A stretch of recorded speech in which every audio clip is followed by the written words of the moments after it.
Hello बच्चों, अपनी भाषा यूट्यूब चैनल की ऑनलाइन क्लासेज में एक बार पुनः मैं गोपीराम व्याख्याता हिंदी आप सभी का स्वागत करता हूं। हम पढ़ रहे हैं रहीम जी के बारे में। रहीम जी के लिखे गए कुछ दोहे जो नीति के भी हैं, श्रृंगार के भी हैं, प्रेम के भी हैं और इसके अलावा सौंदर्य के भी हम कह सकते हैं। तो अगला दोहा है दोहा नंबर 4। चौथा दोहा है काज परई कछु और है काज सरई कछु और रहीमन भंवरी के भये नदी सिरावत मौर। इसमें शब्दार्थ देखिए, वैसे तो सीधे सीधे हैं। काज माने होता है कार्य, परई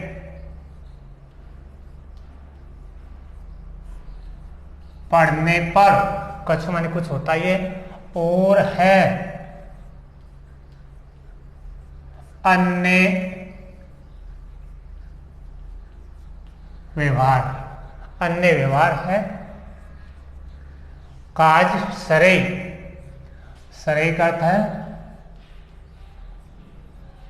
काम पूर्ण होने पर या कार्य निकलने पर, काम हो जाने पर कह सकते हैं कुछ। और दूसरा रहीमन भंवरी। भंवरी शब्द जो है वो आप जानते हैं कि हमारे समाज में, हिंदू समाज में विवाह में एक रस्म होती है जिसे हम फेरों की रस्म अपनी भाषा में कहते हैं। उस वक्त दूल्हा और दुल्हन अग्नि के चारों ओर परिक्रमा लगाते हैं। उसका नाम है भंवरी। बहे हो जाने पर, निकल जाने। नदी सिरावत। सिरावत माने बहा दिया जाता है।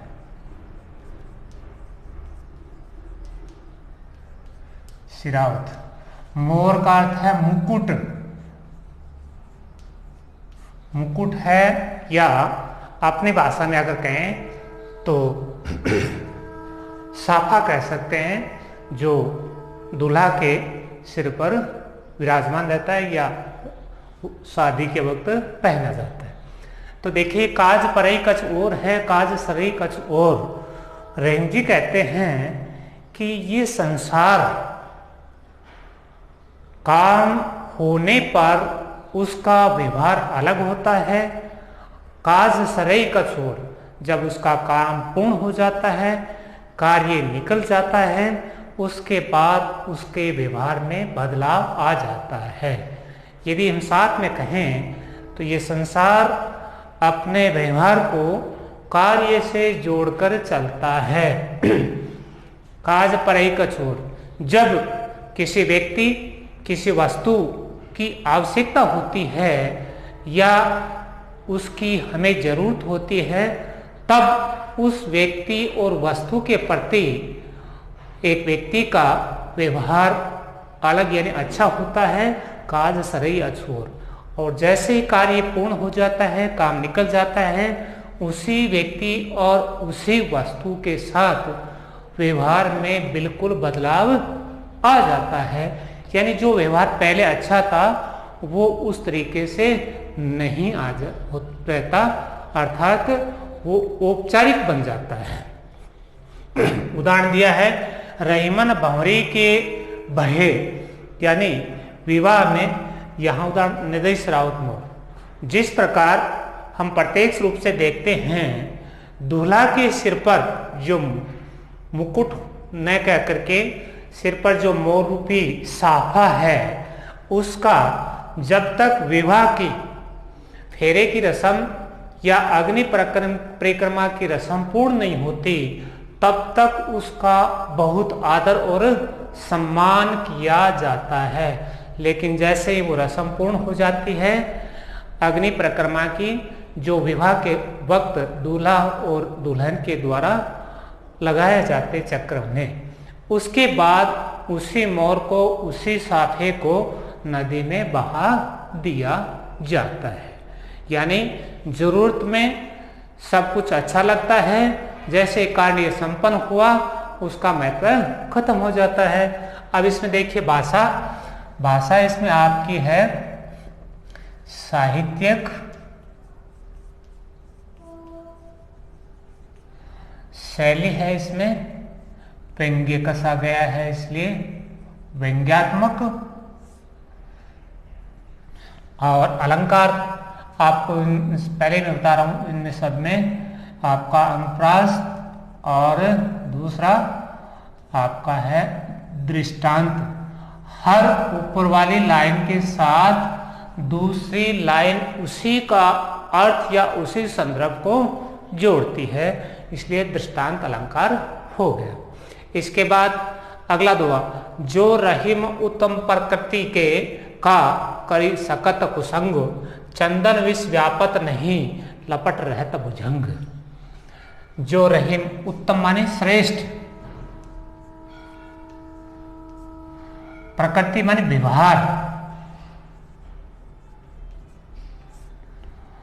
करी सकत में कर सकता है, कुसंग बुरी संगति। चंदन आप जानते हैं, विष आप जानते हैं, जहर व्याप्त प्रभावित करना।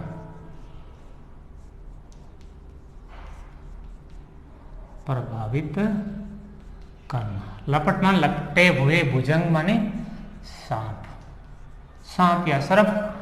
अब देखिए यहां फिर रहीम जी ने एक व्यक्ति के या वस्तु के संगत का कब असर नहीं होता है और कब होता है, इसमें भी अगर हम सचेत रहते हैं तो पहचान कर सकते हैं। पहले लाइन में जो रहीम उत्तम प्रकृति का, यानी इस संसार में, रहीम जी कहते हैं इस संसार में जिस व्यक्ति का व्यवहार उच्च है, श्रेष्ठ है, उस पर का करी सकत कुसंग, उस पर कुसंग का, बुरी आदतों का कोई प्रभाव नहीं पड़ता। अब इस बात का इसी लाइन से जुड़ता वार्ता दिया है, चंदन विष व्यापत नहीं लपट रहत भुजंग।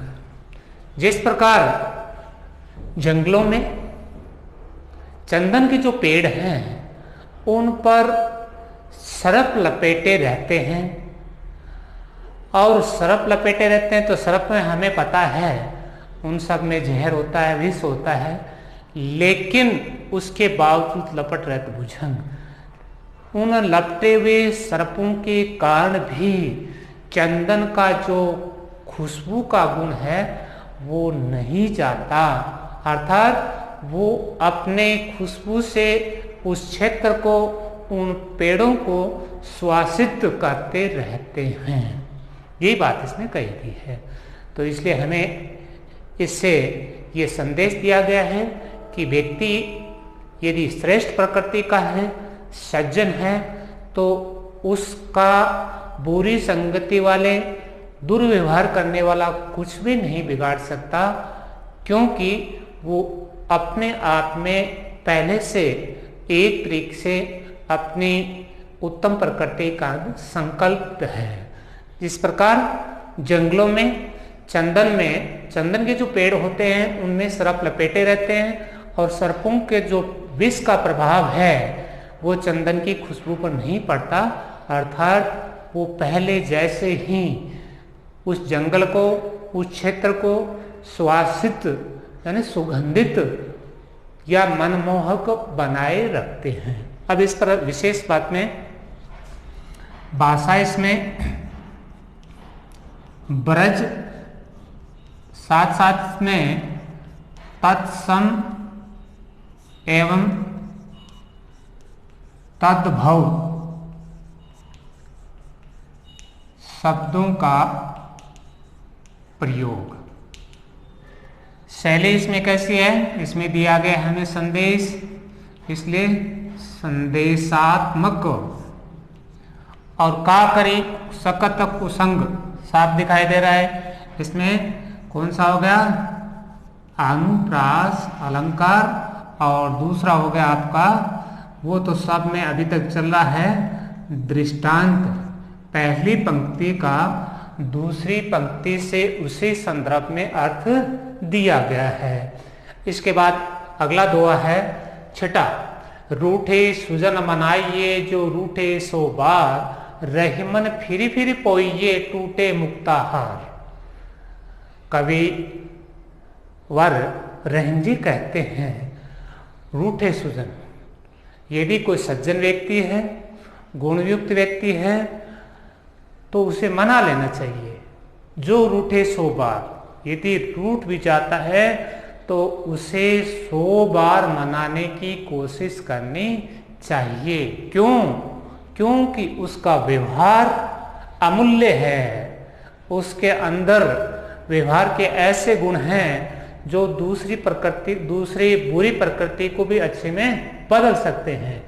रूठे सुजन मनाइए, सुजन माने सज्जन, अच्छे लोगों को, जो रूठे 100 बार। यदि कोई सज्जन व्यक्ति, अच्छे स्वभाव वाला व्यक्ति रूठ भी जाता है तो उसे 100 बार कोशिश करके मना लेना चाहिए। फिर इसी को अर्थ को जोड़ते हुए कहा रहीमन फिरी फिरी, ये 2 बार एक जैसे शब्द आए हैं, तो इस प्रकार लगातार 2 शब्द एक से आते हैं तो वहां पुनरुक्ति अलंकार हो जाता है। तो वही बात कही गई, रहीम जी के अनुसार जिस बार मुक्ताहार मानी मणियों का हार, जिस प्रकार रतन से या मणियों से जड़ा हुआ हार टूट जाता है, जिसमें मूल्यवान मणि होते हैं, उन मणियों को हम कभी मूल्यवान होने के कारण छोड़ते नहीं, बार बार उनको पुनः पोकर, पुनः पिरोकर और उस सुंदर हार का रूप बनाने की कोशिश करते हैं। ठीक उसी प्रकार सज्जन अच्छे व्यक्ति को रूठने के बाद भी उसके सद्व्यवहार के कारण, उसके मूल्यवान व्यवहार के कारण हमें उसे मना लेना चाहिए, उसे वापस अपने से जोड़ लेना चाहिए। विशेष बिंदु में देखिए, इसमें भाषा क्या है, भाषा सरल एवं भाव प्रधान। इसमें शैली उपदेश दिया है तो ये हो गई उपदेशात्मक। अलंकार साफ दिख रहा है, एक तो ये हो गया, इसके कारण पुनरुक्ति प्रकाश अलंकार, और दूसरा शब्द में अभी तक चल रहा है दृष्टांत अलंकार। ये 2 अलंकार इसमें है। अब है 7वां, तरुवर फल नहीं खात है सरवर पिए न पान, कही रहीम पर काज हित संपत्ति सचै सुजान। इस दोहे में रहीम जी ने हम जिस प्रकृति में जिंदा रहते हैं, जीवित रहते हैं, उस प्रकृति से हमें कुछ सीखने की शिक्षा दी है। प्रकृति है वो हमेशा परोपकार का हमें संदेश देती है। परोपकार का मतलब पर प्लस उपकार, दूसरों की भलाई का, दूसरों के हित का या दूसरों के कल्याण का हमें एक बहुत बड़ा या अच्छा संदेश देती है। जैसा तारुवर फल नहीं खाता, तारुवर वृक्ष या पेड़ फल नहीं खाते, सरोवर या तालाब पिए न पानी, कही रहीमन पर काज हित परोपकार कल्याण, संपत्ति धन संचित करना, सुजान सज्जन या अच्छे लोग। रहीम जी के अनुसार या रहीम जी कहते हैं कि प्रकृति हमें परोपकार का बहुत ही सुंदर संदेश देती है या परोपकार करने की शिक्षा देती है। कैसे?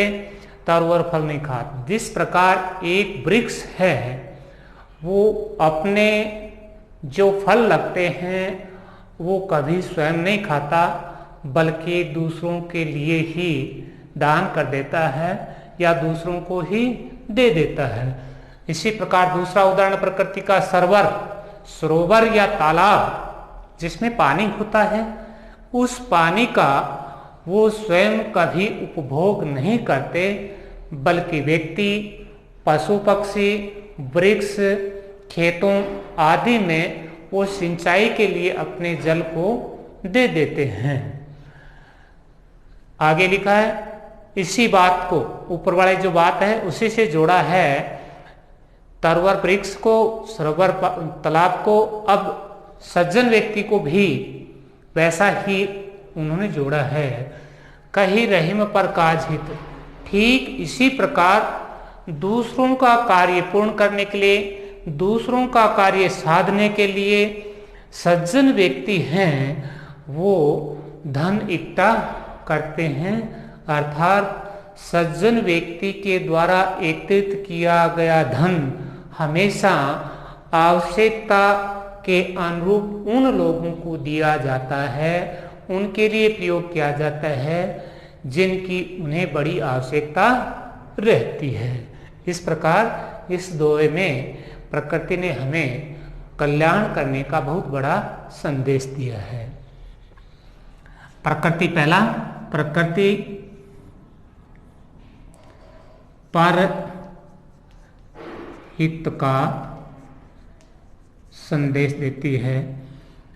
भाषा कैसी है? सरल एवं सहज और रहीम जी का पूर्ण प्रभाव भी है। इसमें आप देखिए साफ दिख रहा है, संपत्ति स, इसलिए क्या आपका अनुप्रास अलंकार और दृष्टांत अभी तक सब में चल रहा है। इस प्रकार देखिए, ये जो चार दोहे हमने पढ़े हैं, उन चारों दोहों में दृष्टांत भी लगभग है, अनुप्रास भी लगभग है, भाषा भी आप कह सकते हैं मिलती जुलती कर सकते हैं। थोड़ी थोड़ी इनसे निकलने वाली एक बात कल थी, वैसी वो अलग है, वो थोड़ा सा आपको ध्यान रखना है। दोनों की शब्दों के बारे में जाना, व्याख्या को हमने पढ़ा और इनमें कुछ विशेष बिंदु है उन पर भी हमारी चर्चा हुई। आज हम इन्हीं चार दोहों को व्याख्या के साथ विराम देंगे, इसके बाद कल आगे पढ़ेंगे। इसी के साथ आज का जो दोहों से जुड़ा हुआ अध्याय हमारा चल रहा है कविता, उसको मैं यहीं विराम देना चाहूँगा। आप सभी को बहुत बहुत धन्यवाद।